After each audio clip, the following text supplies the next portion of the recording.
I'm going to read to you a part from my 2019 screenplay. Dr. Natural is my CBT psychiatrist. I go to him for weekly sessions. I say, "Hey Dr. Natural, I'm so frustrated I can barely function.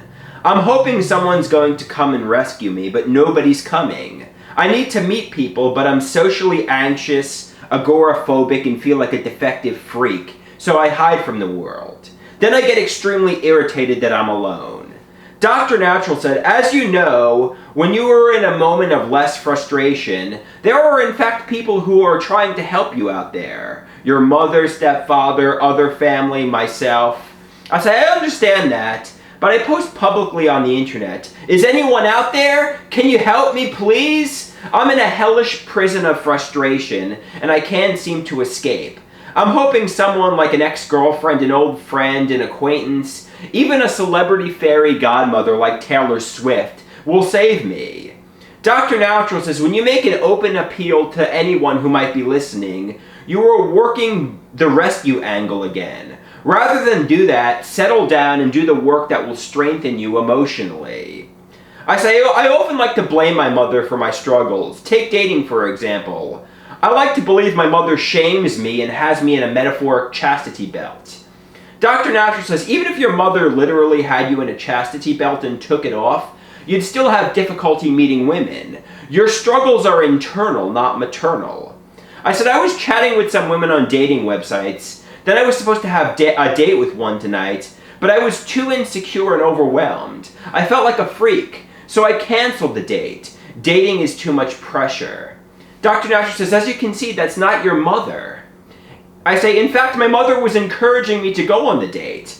I don't think I'm ready for dating. Maybe a support group, but certainly not a blind date. I'd rather take an acting class at a community college, a comedy class, or go to a support group.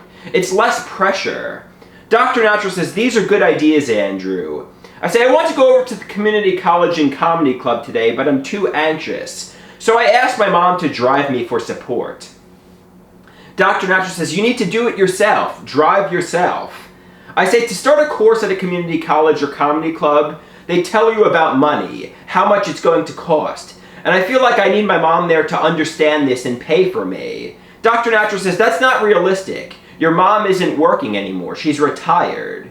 I say, but I also feel too defective and damaged. And let's be honest, I don't want to work as a Starbucks barista, a supermarket stock clerk, a restaurant waiter. I'd rather be an actor, a photographer, doing comedy. Plus I have a BS in business management.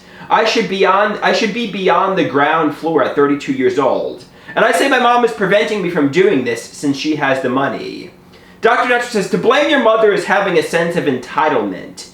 You need to make things happen yourself. I say, I guess it's childish. So what do you recommend I do? I don't know where to start, what to do. I become overwhelmed, so I do nothing. Then I'm miserable in my room. I guess go to the support group for now? Dr. Natural says, you have all the answers, you just need to do it. I say, I need to pull the trigger, start the race. Dr. Natural says, I don't like the pulling the trigger analogy. Mental health recovery is more like moving sand. Erosion can occur. It's not instantaneous. Recovery is hard work. Andrew finds it funny because he realizes why the analogy pull the trigger would upset his doctor.